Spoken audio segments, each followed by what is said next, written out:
नमस्कार, स्वागत है आपका। आप देख रहे हैं आपके साथ मेरी बात और मैं प्रिय रंजन भारती।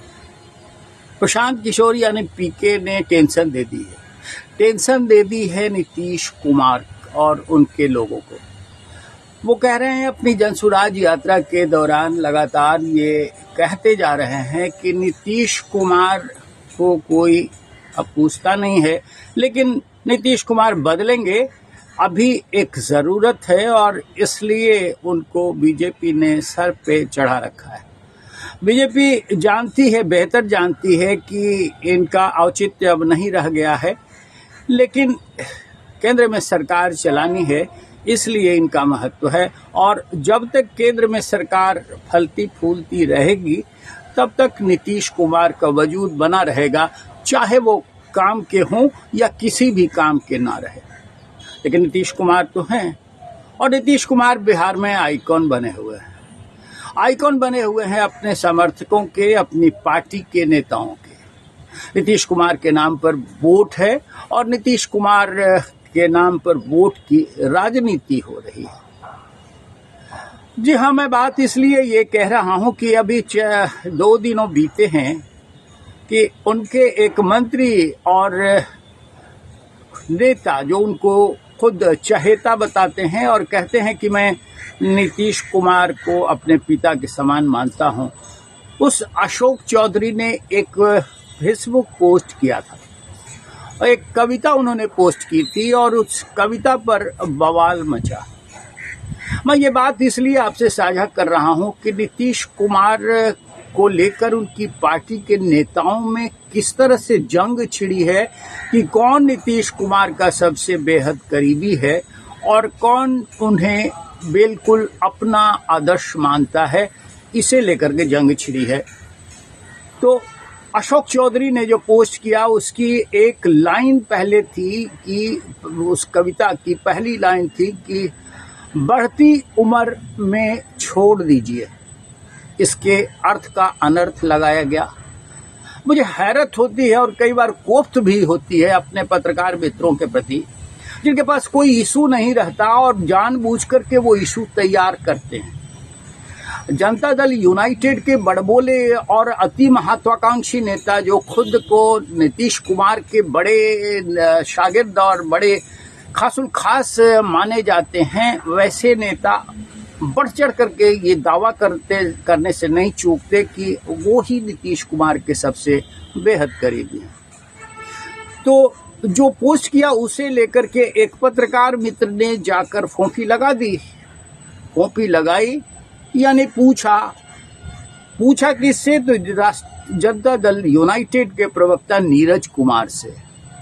और नीरज कुमार ने न जाने क्या क्या कह दिया अशोक चौधरी के बारे में। वो ये बताना चाहते थे कि नीतीश कुमार बड़े सर्वोपरि नेता हैं और नीतीश कुमार के बारे में कोई कुछ इस तरह से नहीं कह सकता है। उनका बड़ा बोलापन झलकता रहा और वो बढ़ चढ़ करके बयानबाजी करते रहे, जैसे कि नीतीश कुमार से नज़दीकी उनका कोई और दूसरा हो ही नहीं। वो ये जानते हैं कि जितना वो बढ़ चढ़ करके बयान देंगे और जितनी दावेदारी करेंगे कि नीतीश कुमार के सबसे करीबी हैं, उतना ही उनका महत्व बढ़ेगा। लेकिन अब बात पहुंची मुख्यमंत्री आवास तक और मुख्यमंत्री ने कहा तो जा रहा है कि अशोक चौधरी को तलब किया, लेकिन अशोक चौधरी बता रहे हैं कि मैं खुद उनसे मिलने गया और उन्हें मिल करके ये बात बताई कि उनके एक मित्र की पत्नी ने ये पोस्ट कर दिया, उन्हें भेजा था और ये कविता अच्छी लगी, इसलिए उन्होंने पोस्ट कर दिया। कविता का भाव अगर आप देखेंगे तो वाकई उसमें कहीं कोई तंज नहीं है, न किसी पर व्यंग है।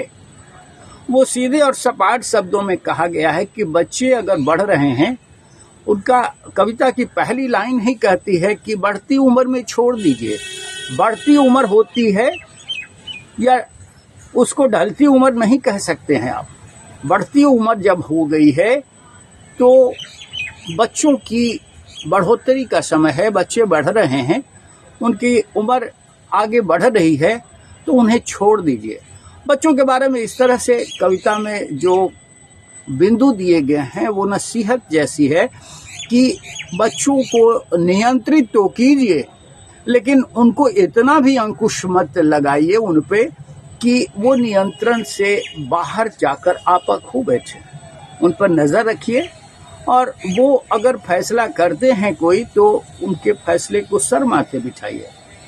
अशोक चौधरी की ये उनके मित्र के पत्नी की पंक्तियां उनको अगर सही लगती हैं और वो पोस्ट करते हैं इसे, तो मुझे तो इसमें कहीं कोई गुरेज नहीं नजर आ रहा, मुझे कुछ बुरा तो नहीं लग रहा है।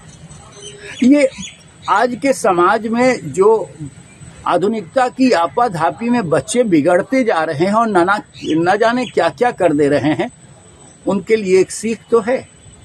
और एक नेता अगर इस तरह के बात को सार्वजनिक करता है तो उसमें बुरा क्या है।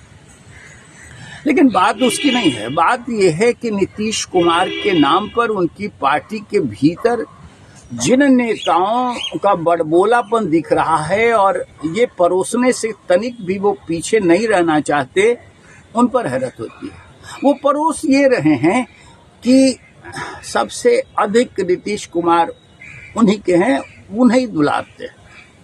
पहले एक कोयमा हुआ करता था ललन सिंह का झुकाव थोड़ा आरजेडी के तरफ था, लेकिन अब केंद्र में मंत्री बनने के बाद और मनपसंद विभाग मिल जाने के बाद वो इस तरह से अब सामने आने लगे हैं जैसे वो भारतीय जनता पार्टी के प्रवक्ता हो।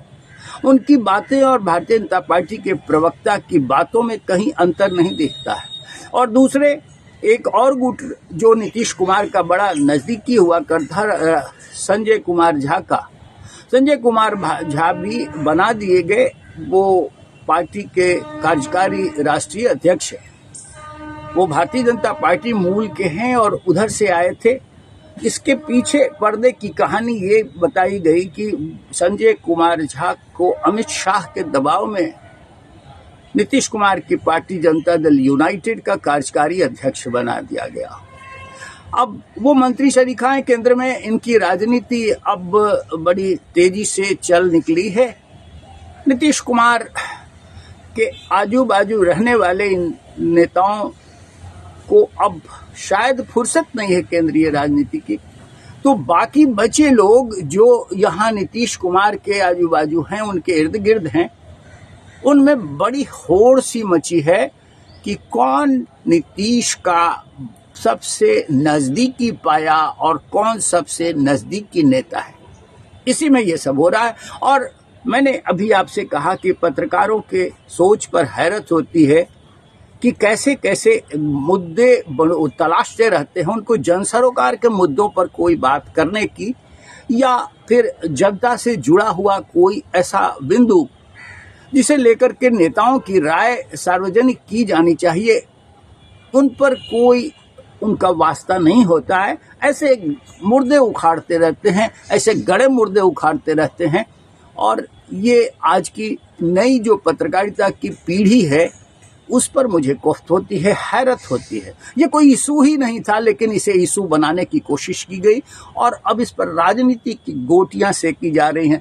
उसके मुंह में बात डाल करके बात कहां से कहां तक ले जाई जा रही है। लेकिन मैं आपसे ये बात साझा करते हुए ये बताना चाहता हूं कि अभी बिहार में जो जमीन सर्वे हो रहा है उस पर मैंने 3 वीडियो आपसे साझा किए हैं।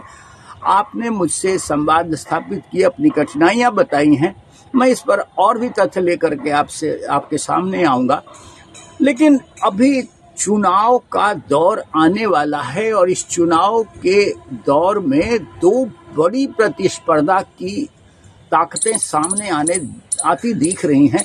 वो एक तो राष्ट्रीय जनता दल और इंडिया फ्रंट का मुकाबला और दूसरा एनडीए के लिए सबसे बड़ा खतरा और खास करके आरजेडी के लिए भी खतरा वो प्रशांत किशोर की पार्टी नजर आ रही है। तो इस आपाधापी में जमीन सर्वे अभी जो स्थगित हुआ है वो तो पता नहीं फिर होगा भी या नहीं होगा, लेकिन ये कहा जा रहा है कि सरकार ने साहसिक प्रयास किया था, हो सकता है ये फलीभूत हो। लेकिन अभी चुनाव की आपाधापी में इस तरह से लोग रशाकशी और इस तरह से आपाधापी में लगे हुए हैं कि कौन आगे निकलकर नीतीश कुमार का दामन पकड़े रहे और उनका सबसे करीबी बनता दिखे। अब इसमें किसे सफलता मिलती है और किसे ना मिलेगी, ये कहना मेरे लिए कठिन है। ये जनता तय करती है और जनता चुनाव में अपना फैसला सुना देगी। हमारे वीडियो पर आप कितने सहमत हैं या असहमत हैं, इस बात को भी हमसे साझा करिए। अपने कमेंट्स हमें लिख करके भेजिए। और साथ साथ ये बार बार निवेदन भी करता हूं कि अगर हमारे कारवां से नहीं जुड़ पाए हैं तो अभी हमारे इस चैनल आपके साथ मेरी बात को सब्सक्राइब कर लीजिए और बने रहिए मेरे साथ, देखते रहिए आपके साथ मेरी बात। मिलते हैं फिर, नमस्कार।